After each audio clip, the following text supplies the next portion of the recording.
สวัสดีครับผมบ่าวเอ็มมาแล้วครับพอกันอีกแล้วมื้อนี้นะครับนี่พี่น้องก้อยไข่มดแดงนี่มาครับมาแซ่บๆเลยครับผมอาหารสั่นสูงครับมื้อนี้นี่ครับโอ้สดๆเลยนะครับนี่เอานี่ครับโอ้โหเต็มจานอาหารอีสานบ้านเรานี่ครับผมโอ้คักโอ้ว้ามาพักคือเก่าครับผมตามที่หาได้ครับปักทั่วอันนี้ก็ใบยังเนาะใบกระโดดน้ำนี่ครับข้าวเหนียวมาหิวเขาแล้วแมงวันกับหลายพี่น้องต้องขออภัยครับเด้อหลายอีหลีพี่น้อง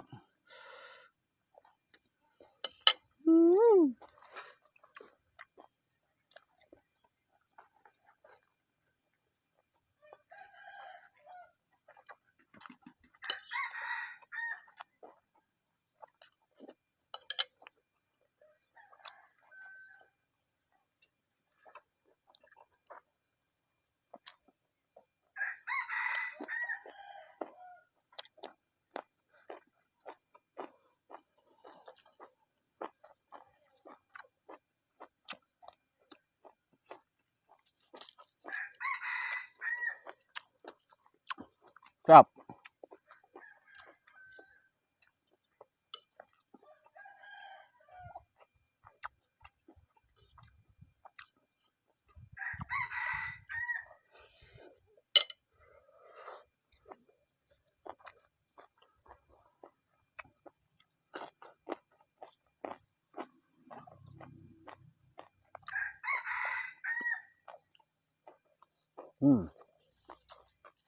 ผักกระโดดน้ำต้นขางหวานครับผมลองกินเบิ้งเป็นว่าให้ห่อเลยครับนี่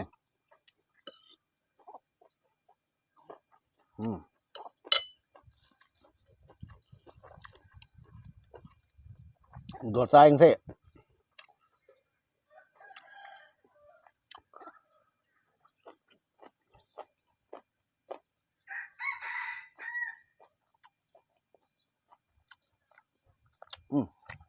แซ่บ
ให้เรามา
บรรยากาศ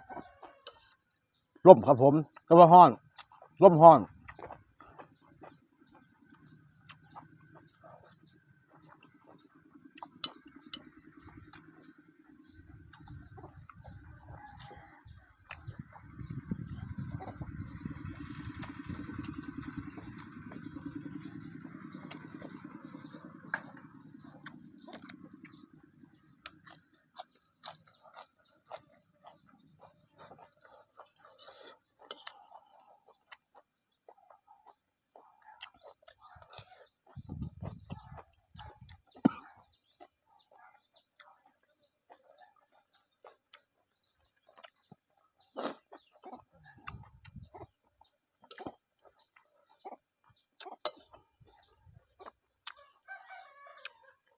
เดี๋ยวแก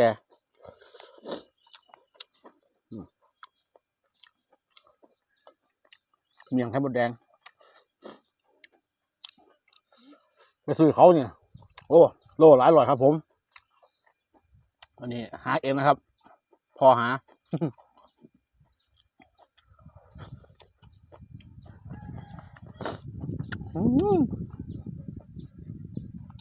ได้การแล้วพี่น้องสุดยอดโอ้สุดยอด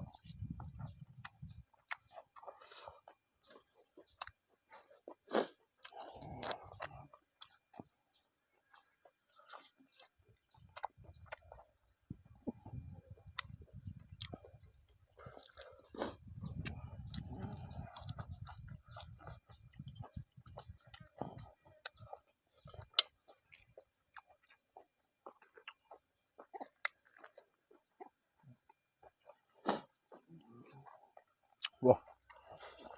ฮอต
มาคำส่งถ่ายพี่น้องอิ่มแล้วครับคำใหญ่ๆไปเลยนี่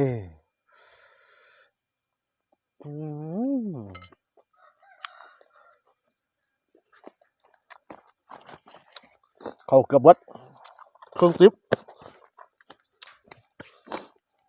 สำหรับคลิปนี้นะครับสิขอตัวลาไปก่อนครับผมขอขอบคุณทุกท่านที่เข้ามารับชมครับแล้วเป็นกำลังใจให้บ่าวเอกครับผมส่วนนี้ก็เดินทางบ่อยแล้วก็งานการงานนะครับเลือกมาเป็นเวลานะครับผมก็จะสู้ต่อไปครับเพื่อวันข้างหน้าครับผมก็เจอกันคลิปหน้าครับสำหรับคลิปนี้ก็สวัสดีครับผมแซ่บ